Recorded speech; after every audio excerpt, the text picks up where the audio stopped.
기관의 눈으로 이어가겠습니다. 오늘 제가 좋아하는 분 나오셨습니다. 예, 자산운용사 시각에서 시장을 분석하고 그다음에 투자 전략을 추천해 주는 시간입니다. 쿼터백 자산운용의 조홍래 대표 스튜디오에 직접 오셨습니다. 어서 오세요. 네, 예, 전주에는 우리 연결했었나요? 네, 예, 화상으로 뭐 했었습니다. 건강 괜찮으십니까? 네, 괜찮습니다. 예, 괜찮아 보이십니다. 12월 끝까지 장이 조금 울퉁불퉁하게 갈 것 같다고 생각했는데 생각과는 항상 틀리죠, 그렇죠? 예, 시장은 생각과는 항상 틀립니다. 미국 증시도 3대 지수가 사상 최고치를 기록을 했고요. 어저께는 트럼프가 이제 사인도 했습니다, 그렇죠? 예, 강한 장세에 따라서 그러면 이 쿼터백에서 나오는 그 시그널, 그 사인, 우리한테 보내는 신호, 그거 어떻게 됐습니까?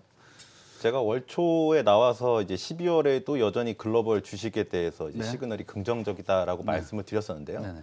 사실 12월 중에 뭐 워낙 다양한 이벤트는 있었습니다. 그렇지만 그럼에도 불구하고 아직까지 뭐 시그널상으로 변화가 관측되지는 않고 여전히 이제 긍정적인 신호가 유지가 되고 있습니다.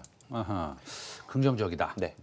끝입니까? 긍정적이다? 사실 뭐 네. 주목할 만한 변화들은 많이 있습니다. 그 사이에 이제 뭐 변형된 신규 바이러스가 이제 그쵸? 유럽을 네. 중심으로 해서 다시 좀 창궐 하고 있고요.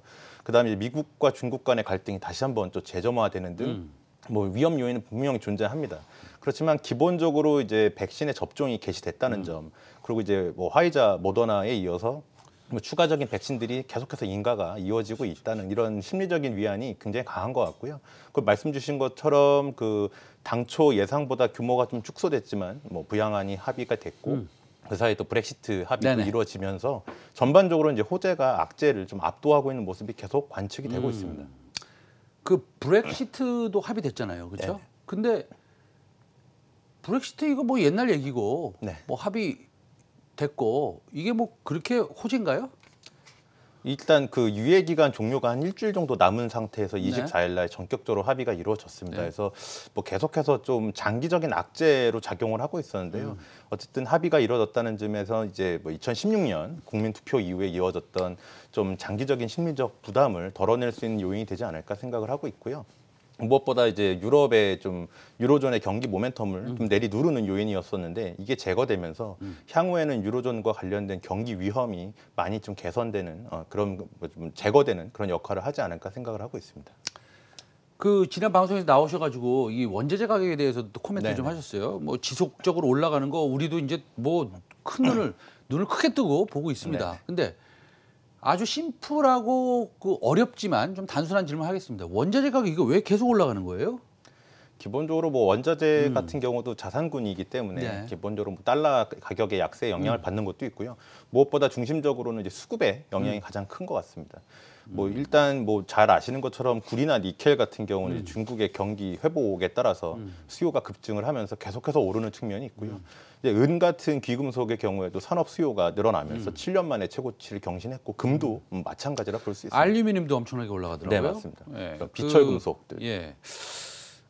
그러면 인플레이션을 좀 자극하는 거 제가 여러 훌륭하신 전문가들을 만나봐서 계속 질문해도 그거 문제 없다. 인플레이션 자극이 되지만 그래도 문제 없다라고 얘기하시더라고요. 네네. 우리 조은호 대표께서 똑같은 의견이십니까? 일단 많은 분들이 조금 뭐 좀 주목을 받지 못했던 그런 부분 중에 하나가 농산물이 될 거예요. 결국 인플레이션을 자극하는 이제 식료품 가격의 인상 이 부분이 지금 최근에 거론이 되고 있는데 지금처럼 농산물 가격이 계속 오르면 이제 인플레이션이 자극되는 게 아니냐 아니면 뭐 통화 정책의 변화가 유도되지 않을까. 그거 네, 말씀드린 거거든요. 네. 예. 근데 어떻게 생각하세요? 일단 기본적으로 이 부분은 아셔야 될 게 그 연준에서 주목을 하고 있는 그런 물가 지표는 일반적으로 식료품 가격하고 이제 에너지 가격을 제외한 근원이라고 표현하죠. 이제 코어 인플레이션 관련돼서 개인 소비 지출을 주목을 하고 있습니다. 그렇기 때문에 뭐 물가가 이제 식료품 가격 인상에 따라서 영향을 받으면 조금의 인플레이션 부담이 생길 수도 있겠지만 이것이 이제 연준의 정책 방향을 좌지우지할 수 있는 변수로 되기에는 굉장히 어려울 것 같고요. 뭐 또 하나 이제 그 컨테이너 부족 등에 이래서 이제 해운이 잘 안 돌아가면서 이제 수급장에 차질이 있었는데 이 부분들이 이제 백신 접종 이후에 해운업이 다시 정상적으로 돌아가고 이제 고용이 회복이 된다면 이 부분도 이제 수급적으로는 얼마든지 해소가 가능할 것 같아서요. 이쪽과 관련된 이슈로 에그플레이션이라고 하죠. 그래서 농산물 가격 상승이 정책의 변화를 유도하는 변수가 되기는 좀 어렵다 이렇게 생각합니다. 제가 오늘 최성민의 빅샷을 시작하면서 뭐라고 말씀드렸냐면 우리 투자자 여러분, 시청자 여러분들이 오해를 하실 수 있어서 제가 이제 한번 바로 잡자면 이렇게 좋을 때 좀 조심하자고 그랬습니다. 네. 이제 그게 무슨 뜻이냐면 너무 좋아서 사람의 마음이 좀 뭐라 그럴까요? 좀 이렇게 흥분할 수가 있지 않습니까? 그래서 시장을 면밀히 살펴보고 그다음에 사실만을 우리가 소화해야 되는데 우리 종로 대표께서도 지금 2,800선 돌파했고 네. 오늘 코스닥이 몇 퍼센트 갑니까? 뭐 한 2.5% 정도 갑니까? 2.5%, 2.46% 정도 올라가는데 아니 이 조정이 와야지 또 건강하게 또 올라갈 수 있는 거 아닙니까? 네네. 지금 뭐 이런 상황을 어떻게 보십니까? 일단 올 한 해 기대감과 여러 가지 이슈들이 상승세를 부추긴 것 같습니다. 이제 급락장 이후에 나왔던 급등장을 넘어서서 급등한 이후에도 계속해서 상승이 나타나고 있고요. 굉장히 충분한 악재들이 존재함에도 불구하고 현재는 시장이 좀 호재 쪽을 많이 바라보고 있는 것 같습니다. 기본적으로 그 중심에는 이제 넓게 퍼진 유동성이 있는 것 같고요. 근데 뭐 현재 시장의 조정이 언제 나타날까 아니면 너무 고점이지 않을까에 대한 부담은 당연히 있을 것 같습니다. 그렇지만 뭐 저희 시그널도 그렇고 현재 추세는 뭐 시장의 조정을 언제다라고 예측하기는 굉장히 어려울 것 같고요. 어렵죠. 네. 그렇지만 뭐 시기적으로 좀 짚어본다고 하면 사실 굉장히 강했던 2020년을 막 거친 다음 1월에 이제 시기적으로 조금은 조심할 필요가 있지 않을까라고는 생각을 하고 있습니다. 저도 그런 기억이 많습니다. 사실은 그 연말까지 엄청나게 상승을 했다가 1월에 제니어리 에펙트라고 그래가지고 1월 효과가 나타날 것이다 하면서 좀 더 강한 콜들을 하는 소위 증권사의 리서치 센터나 아니면 시장의 펀드 매니저나 아니면 뭐 증권회사의 셀사이드의 보이스가 목소리가 있는데 어쨌든 간에 지금 시장이 올라가면 우리는 뭐 즐기면 됩니다. 그렇죠? 즐기면 되지만 항상 눈을 크게 뜨고 혹시 어떤 일이 일어나지 않을까라는 생각을 좀 하시면서 대응하시는 것이 좋을 거라는 저는 생각을 하는 건데요. 연초에 네. 이제 우리가 뭐 제가 이미 말씀 다 드려가지고 죄송한데 연초에 어떻게 생각하세요? 네. 어떻게 해야 됩니까? 연초에? 네, 일단 뭐 1월 효과도 있고 연초 시작할 때 강세장을 전망하시는 곳들이 많이 계실 것 같은데 일단 기억해야 되는 게 2020년에 강세장이 너무 강했습니다. 거기다가 이제 연초에 나타날 수 있는 부담을 크게 한 3가지 정도로 요약을 하면 네, 3가지요. 네. 첫 번째 뭡니까? 첫째 같은 경우는 지금 아직 백신 접종이 개시됐지만 그 코로나 추세가 잡히고 있지 않고 변종 바이러스가 다시 창궐을 하고 있는 부분들이 네네. 이제 해를 넘겨서 내년에는 네. 굉장한 좀 우려로 확산될 가능성이 분명히 존재한다. 네. 이렇게 볼 수 있겠고요. 두 두 번째가 번째는요? 예. 펀더멘털 측면인데요. 실적이 굉장히 계속해서 추정치가 올라가면서 주가에 대한 그 밸류에이션 부담을 지어왔었는데 연초가 되면서 이제 4분기 실적들이 하나둘씩 공개될 때 지금까지처럼 서프라이즈보다는 오히려 실망의 가능성 혹은 예상치와 거의 뭐 유사한 수준이 나온다고 하더라도 여기서 주가를 더 끌어올릴 수 있을 정도의 펀더멘탈이냐에 대한 뭐 의구심이 존재할 것 같습니다. 그래서 실적에 대한 부담감이 분명히 있을 수 있다. 잠시만요. 그거 일단은 11월 말하고요. 네. 12월 초만 해도 실적 추정치가 지속적으로 올라오고 있었어요. 네. 그러면서 지수가 올라가서 밸류에이션이 높아지는 걸 부담을 좀 해소시키고는 있었습니다. 근데 12월 말이 딱 끝나고 이제 2월 15일 정도에 네. 아니면 2월 초부터 이제 얘기가 좀 흘러나오겠죠. 네. 실적들이 조금 생각보다 조금 좋지 않다라고 하면 3월 15일입니까? 그때 또 공매도가 재개가 된다면 네네.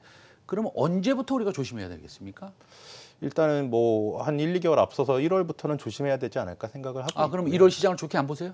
1월 시장 아직 저희가 신호가 나오진 않았는데 현재 예상하기로는 펀더멘탈적으로는 큰 무리는 없게 나올 것 같습니다. 그렇지만 심리적인 영향이 좀 있을 수 있고 가격이 먼저 반영하면서 꺾일 수 있는 가능성은 분명히 좀 존재를 하는 것 같습니다. 그러니까 가격이 주가가 실적보다 좀 먼저 선행해서 좀 앞서고 있다. 그럴 가능성이 그런 게 좀 꺾이고 쉬었다 가야 된다. 체크할 그 건데. 공매도가 시작되면 어떤 일이 일어날 거라고 보세요? 지금 뭐 공매도의 규정이나 이런 개인들이 참여할 수 있는 뭐라 그럴까요? 그런 스코프 그걸 이제 확대시킨다고 뭐 얘기들은 많이 나오는데 어쨌든 그렇게 된다고 치고 그럼에도 불구하고 공매도가 시작되면 어떻게 해야 될 거라고 보세요? 우리 대표님은? 뭐 심리적으로는 악재처럼 반영을 할 수 있겠는데요. 이제 공매도를 실시해가지고 시장에 영향을 줄 수 있는 그런 수단들이 예전에 비해 많이 줄었고요. 일단 사모펀드 위축도 됐었고 개인들이 공매도를 좀 활용해서 움직이는 부분도 제한적이어서 현재 이제 공매도 이슈 하나가 해소되는 거에 이제 심리적인 부담 외에 실질적으로 시장에 임팩트를 주기는 조금 어려운 이슈가 아닐까 생각은 하고 있습니다. 알겠습니다. 참 내년 1월 한 제 생각에는요. 한 20일 전부터 모든 증권사의 리서치센터장님이나 아니면 전문가들이나 펀드 매니저나 바이사이드 이런 분들이 너무 시장에 올라가니까 네. 오히려 이거 좀 선반영이 좀 많이 되는 것 같은데 뭐 이런 생각을 좀 하시는 분들이 한두 명씩 나오시는 것 같습니다. 네. 그래서 이제 우리 그것들 시청자 여러분들한테 말씀을 드리는 것이고요. 그 뭐 여기 생각을 안 하고 오셨겠지만 그래도 우리 뭐 주식시장의 전문가시니 네. 예, 섹터 어떤 섹터 좋아하십니까? 내년 내년이요? 내년 섹터. 예. 뭐 종목까지는 안 물어보겠습니다. 네, 네, 제가 네. 섹터만 얘기해 주시면 됩니다. 예. 일단 기본적으로 최근에는 순환매가 굉장히 빠르게 나타나고 있어서 그때그때 움직이는 섹터에 집중하기는 좀 어려운데요. 기본적으로 해서 내년 전체를 좀 관통할 수 있는 섹터를 추천을 드리는 바고 저희도 그런 부분을 좋아합니다. 네네. 그래서 예전에도 말씀드렸었던 이제 그린딜과 관련된 부분들 해서 아하. 뭐 태양광이라든지 풍력 관련된 그런 쪽 충분히 좀 주목할 만하다 생각하고 있고요. 기본적으로 이제 시장은 코로나 변수로 인해서 계속 등락이 거듭될 텐데 기본적으로 코로나 이전에도 좋았었고 코로나 시기에도 좋았었고 앞으로도 좀 주목받을 수 있는 섹터는 결국은 뭐 빅테크라든지 아니면 시장을 견인한 대형주라고 생각을 하고 있습니다. 그래서 오전에 지금 방송에도 나왔지만 카카오를 비롯해서 지금 새로운 플랫폼으로 좀 자리 잡고 있는 기업들은 그런 IT 관련된 업종들 같은 경우는 굉장히 좀 주목할 만한 업종이 아닌가 생각을 하고 있습니다. 이거 제가 질문을 좀 하나 더 해드려야겠는데요. 지금 플랫폼 업체 카카오, 네이버 네. 뭐 올해 좋은 모습 보였고 사실은 그것은 이제 언택트주로 분류가 된다고 네. 이제 시장에서 그렇게 말을 하고 있는데 내년에는 사실은 뭐 백신이 이제 유럽에서 맞기 시작했고 미국에서 맞기 쉽고 물론 카카오, 네이버 엄청나게 좋은 회사고 그거는 뭐 우리가 부인할 수 없는 사실입니다. 근데 주가적인 측면에서 봤을 때 이게 뭐 네이버하고 카카오 뭐 더 먹을 거 있겠습니까? 충분히 한 3, 4년 더 투자하면 먹을 거 있다 이렇게 말씀하시려고 그러죠 지금. 아닙니다. 아니고요. 말씀하세요 그럼. 현재 오름폭으로 봤을 때 네. 추가적인 업사이드가 존재할까에 대한 의구심은 좀 들 수 있는데요. 네네. 이건 얼마든지 실적이나 이제 네네. 올해 내년의 흐름에 따라 달라질 수 있을 것 같습니다. 일단 언택트가 너무 올랐기 때문에 이제 컨택트주로 또 순환매의 가능성을 보시는 곳들도 많이 계시고요. 네네. 뭐 이런 부분들이 뭐 지당하다고 생각을 합니다. 네네네. 그렇지만 아직 저희 내부적으로는 코로나랑 관련돼서 컨택트주로 다시 순환매가 흘러갈 수 있을 만한 그런 지표는 발견이 되지 않고 있고요. 조금 이르다. 좀 빠른 것 같습니다. 네네네. 네. 그래서 알겠습니다. 여전히 뭐 추가적인 가능성 혹은 빠지더라도 덜 빠질 가능성에 대해서는 존재하는 것 같습니다. 알겠습니다. 오늘 말씀 너무 잘 들었고요. 코드백 자산운용의 조은호 대표였습니다. 감사합니다. 감사합니다. 네.